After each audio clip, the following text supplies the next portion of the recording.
listed also. We just put it on the screen. The last sermon in this series of messages, Exodus chapter 15, verse 2. Reading from the NIV, the Lord is my strength and my defense. He has become my salvation. He is my God, and I will praise him, my Father's God, and I will exalt him. You may be seated. Father God, we thank you for this day. We thank you, God, for many wonderful blessings. Oh God, as we meditate and think of the words of the hymns and the songs that have been sung, the prayers that have been praised, just being here in this place today makes us recognize that, God, you are a good God. God, that you are a God of your word. You continue to keep us and provide for us. You continue to watch over us. For I have been crucified with Christ. It is no longer I that live, but Christ who lives in me. In the life I live in the flesh, live by faith through the Son of God who loved me and delivered himself for me. God, I pray that the words of my mouth and the meditation of my heart be acceptable in thy sight. Oh God, my rock, my strength, and my redeemer. Amen. Amen. Amen. For just a few minutes today, I'd like to talk about from that topic, a survivor's song. A survivor's song. A survivor's song. Are there any survivors in the house? Yes. But through all the storms, you can lift your hands and say, I'm still here. Yeah. For some, it was abuse, addiction, or affliction. Others, it was drugs, breakups, or disease. For others, it may have been rejection, depression, or oppression. Sometimes it was the lack of or the loss of. For some, it was just surviving the summer. But all of us have some reason to celebrate God because he allowed us to survive. Yeah. There's nothing like being in the company of survivors.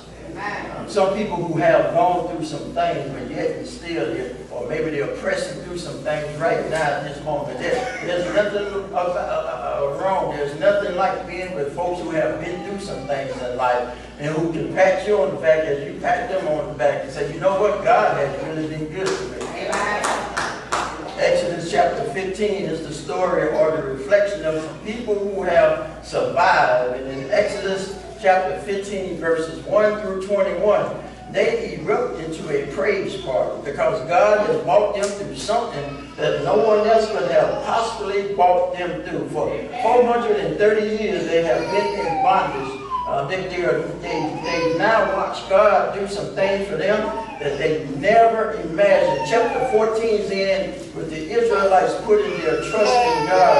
And these survivors celebrate by singing and lifting up their hands to their God. The entire nation begins to sing to God in Exodus chapter 15, verse 1. They watch God make a way. They watch God provide. They watch God supply their needs. They decided to raise their voice in adoration and celebration to the God that done for them what they could not do for themselves. You know, it's amazing how we can come to church all on a Sunday morning and have nothing to say after God has watched over us all week. He's done some things for you and I that we couldn't do for ourselves. These folks here say, after all we seen God do for us, so in chapter 15, from verse 1 through 21, I refuse to keep my mouth closed. I'm going to open up my mouth in celebration to the goodness of God. In spite of what's going on, in spite of things not being how I want, they say God has been good to us. And in spite of us, if you're a survivor, you ought to keep a song in your heart. Grandma Blackwell taught me a long time ago, boy, you need to have a song in your heart. And every now and then you ought to be able to sing it to yourself when nobody else is listening or when somebody is listening, because it's your song of celebration. It reminds you of what God has done for you. It reminds you of the things God has brought you through. Can everybody testify? I'll never forget what he's done for me. They sing about the Lord for 21 verses. the first thing they do after they come out of a terrible situation, they sing to the Lord. Just 3 simple points. Number 1, they said, the Lord is my strength. Right there in verse number 2, the Lord is my strength. They've been weary. They've been weak. They've been worn out by their circumstances. But on the other side, they can look back and say, although I've been through some things, although life have taken some things out of me, although I have not always achieved some of the things I wanted to, God has always been my strength. We didn't know if we was going to make it. Have you ever been in some of those situations we didn't really know how it was going to turn out? They say we didn't know if we was going to make it when the Egyptian was at our back and the Red Sea was in front of us, but God made a way out of no way. But on this side of it, we know the only way we made it is because the Lord gave us strength to endure. Has anybody in the house ever been worn out? You ever been tired? You ever been supposed to throw in the towel? They say we was worn out, we was tired. But when we look at the situation, we can't do nothing but thank God, because God got us through some situations we know we couldn't do it for ourselves. Worn out with the political situations in which we live. You got worn out just trying to make it through the parking lot, trying to decide, do I go to church? Do I pull the covers back over my head? What do I do today? Just worn out. But God said, the Israelites said, God has been too good to me to lay in the bed, to throw a pity party. You got to have a dialogue all by yourself. I've learned how to take my cell phone, call my house phone. I pick up on my cell phone and I pick up on my house phone. And I say, Jones, how you doing? Oh, I'm doing all right, Jones. How you doing today? Oh, Jones, I'm doing good today too. What Jones, how things working? Yeah, God has been good to me. Oh, hold on a minute. Somebody calling on the line. Hey, Jones, what you up to? Hey, man, hold up. I'm talking to somebody important. Hey, man, I just had to get that person off the phone call. Jones, I had to talk to you. Yeah, man, you know, God has been good to me, even though nobody else has called me, nobody else has patted me on the back. Sometimes you got to know how to pat your own self on the back. Sometimes you got to know how to talk to your own self. When won't nobody else call you and encourage you, you got to have enough intestinal fortitude to say, I'm good all by myself. You got to be right in the house. Look against you with God. You don't need folks to return phone calls. You don't need people to call you. You don't need people to pat you on the back, because you got a God who promised he'll never leave you. Somebody understand what it means to be worn out. Can anybody testify that I know the only way I made it is because God was in the midst of it? When your enemies thought you'll never be able to take it, when your enemies thought you would never be able to stand, your enemies thought you would never be able to persevere to the point that you have. But look at you now in church on a Sunday morning in the middle of September, able to say, if it had not been for God on my side, they didn't think you would be here. They didn't want you here, but you are still here simply because of the grace of God. Anybody can testify with me in spite of, I'm still here today. I need some survivors to help me right here. Won't God be your strength? Won't he be your better life in time of trouble? Won't he be your shelter when you're walking through the valley of the shadow of death? Won't he be a doctor for you in your sick room? Anybody know who I'm talking about? I'm talking about Jesus, the one and only Mary's only son, God's only begotten son. Anybody know the one who gives you strength to get up every morning, the one who keeps you in your right mind? Matter of fact, David said it like this in the 27th number or so. David said, the Lord is my light in my salvation. Whom shall I fear? The Lord is the strength of my life. Whom shall I be afraid? You know what I'm talking about, don't you really too? When my enemies, Paul said it like this, I had a thorn in my flesh. It was a messenger of Satan to buffet me. And I asked the Lord to take away, but Jesus said, you know what my grace is? You really don't know how strong God is till you get to your weakest point. You don't know how encouraging God is until you don't have nobody else to encourage you.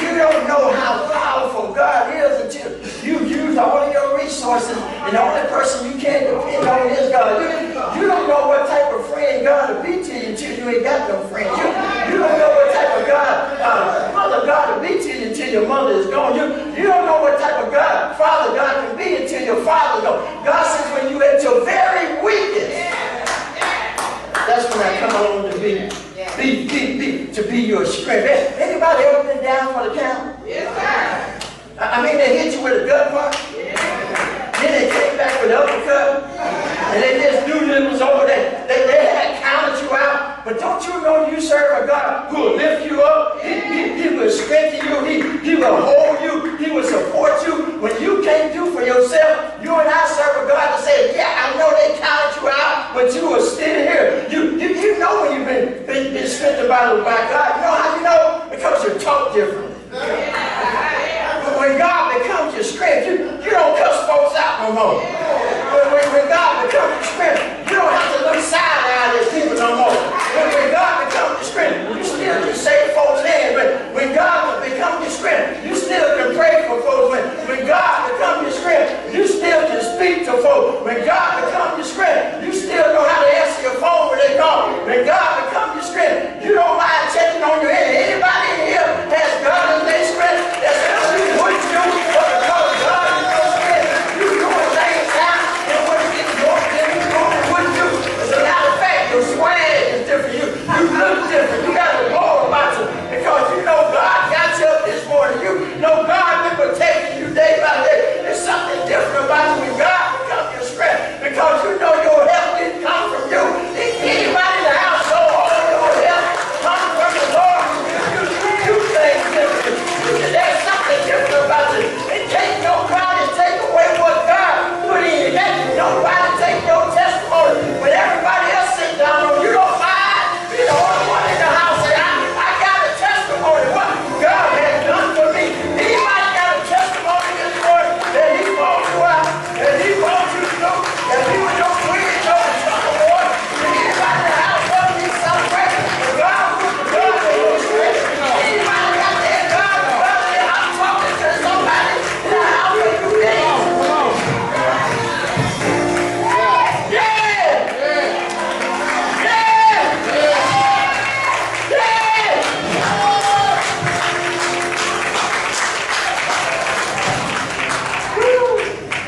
But number two, the Lord is your song. Yes. These are some singing people. These folks know how to sing. They sing through struggle. They sing through sorrow. They sing through stress. They sing through every season of their life because they understand the Lord has put a song in them. That enables them to testify to the goodness of God despite their situations. I believe we are to sing in every situation. You've got to learn how to sing in every season of your life. Something happens on the inside of you when you got a song. I mean, if I had time, I'd tell you that folks who go to the club, folks who went to the poker table last night. Somebody must be guilty. But I guarantee you when their song came on, I guarantee you no matter what was going on in their mind, I guarantee you no matter what they was feeling before they left the house, by the time they heard their song, there's something about music. Y'all help a brother out. That music. There's something about a song on the inside of you. And no matter how bad you're feeling, if they play your song, things start to shift on the inside. You got to have a song because when trouble is in your way, you may have to cry sometimes. The old folks say, I stay awake at night. But that's all right. Anybody know who will fix it? Anybody in the house know who will fix it? You can't fix it. I can't fix it. I know somebody that will fix it. Anybody got a song in their heart? And when you see your music all around, you got a song that'll change the mood of how you feel. These folks had a song all the time. It'll shift your personality. The Bible says that they begin to testify that the Lord is my song. My song is not egocentric, meaning it's all about me. My song is theocentric, meaning it's all about God. You see, when I shift my perspective from my problems to my problem solving. Yeah, when I shift my perspective from my problems to my problem solving. When I shift shift my perspective from my problems to my problem solver, then my whole mind begins to change. I can respond to things differently because I'm not looking at the problems anymore. I'm looking at my problem solver. Anybody got a problem solver? Anybody got a problem solver? Can you put your hands together for your problem solver? I know we all got some problems. I know we all got some issues. Can you put your hands together for your issue? You got to stop thinking about the situation and think about the one who's able to shift your situation. And every now and then you ought to say, holy, holy, holy, Lord God Almighty, early in the morning, my soul shall rise in the air. Every now and then you ought to say to the Lord will make a way. Somehow we've got a little Negro-centric stuff coming on 1600 Pennsylvania Avenue, but when we get to 701 West 10th Street, when we get to 701 West 10th Street, y'all got awfully quiet. This is 701 West 10th Street. When you get here, you need to say, I need to know a God who will fight my battle. I need to know that God is still on the throne. I need to know that God is still working things together for the good of those that love Him, who are called according to His purpose. When I get to 701 West 10th Street, when you think about who God is, He is able to do. Anybody in the house know He is about that? He is my peace in the storm. I said He's my peace in the storm. Is He's anybody's peace in the storm? Is He's anybody honey? Is He's anybody sweet word this morning? He's my joy in sorrow. He's my hope for tomorrow. Yes, anybody can testify. Is He your hope for tomorrow? Is He your joy in sorrow? Is He your peace in the confusion? Yes, God. He's money in my pocket. He's joy in my soul. He's like a river. Yes, He is. Anybody say yes, He is? He's all that and more. He's all that Kool-Aid bag of chips. It's all about I'm talking about the one who got you.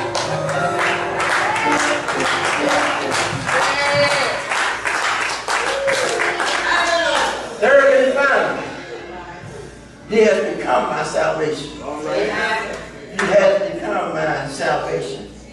See the shift in the text. They said, first of all, He is my strength. He is my defense, or He is my soul. But point 3, it says He has become my salvation.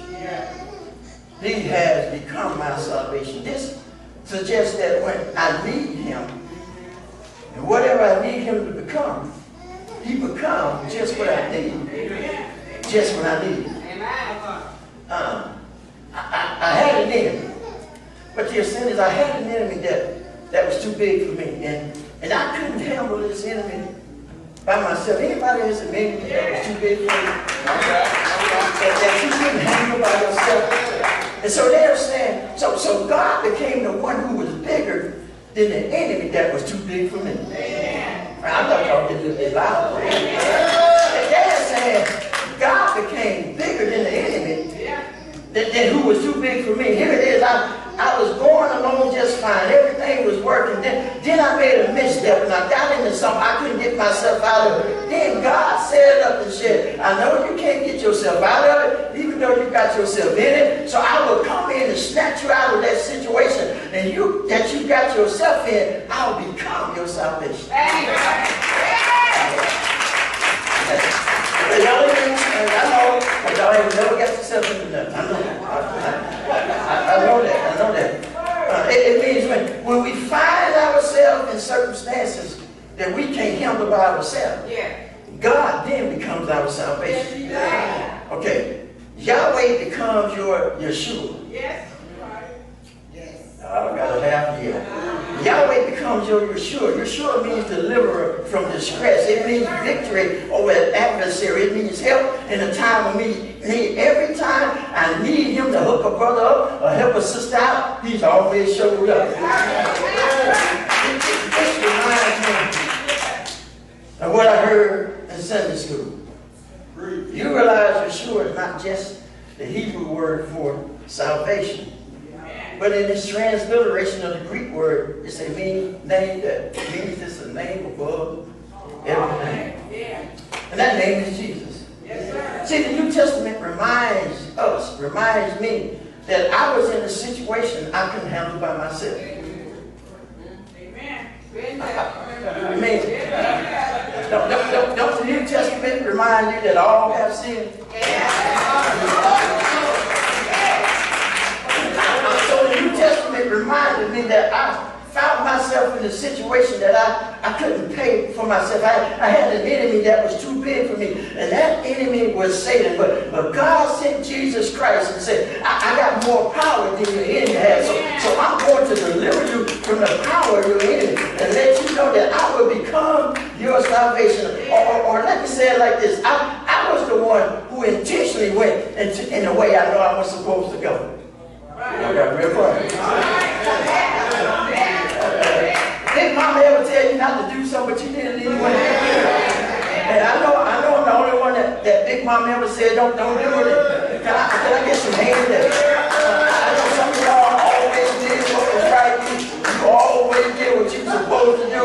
But there were sometimes I did some things I intentionally did, some things I knew I wasn't supposed to do. And I cried out, Lord, help me. And he delivered me because the sin issue is too much for me. And God stepped in just in the nick of time. And as a matter of fact, the Bible says in the fullness of time, God sent Jesus to be our salvation, to be our deliverer. Anybody can agree that all the stuff you got in the way because of somebody else? Can anybody agree that everything you got what somebody else for? You can point that all of your mistakes, all of your missteps was not always because of your friends. It wasn't all because of Ray and Pookie. It wasn't because of your cousin. It wasn't because of your older brother. Some stuff you got in just simply because you want to get in. And so he said, what I do, the stuff you got in on purpose, I'm so good, I love you so much that I'll step in and pull you out of stuff. You ought to be able to stop right there. And even when you've been disobedient, we serve a God that says, I love you so much, I'll still say this. Anybody in the house, the glorify the name of God, because you ain't always did it right. As a matter of fact, you ain't always doing it right now. But God still gave you another opportunity. Anybody in church testified that when they got caught me up and wouldn't let go, all I had to do is call on that man named Jesus. Anybody got any experience of calling on that man named Jesus and saying, if I had not been for the Lord on my side, I don't know where I would be. He became my salvation. He became just what I need when I need it. He became the Lamb who takes away the sins of the world. He became the perfect sacrifice. He became the atonement for every one of our sins. He became the Lamb who was slain before the foundations of the world. He became human so that we can become holy. He who knew no sin became sin that we might become the righteousness of God. He became our substitute.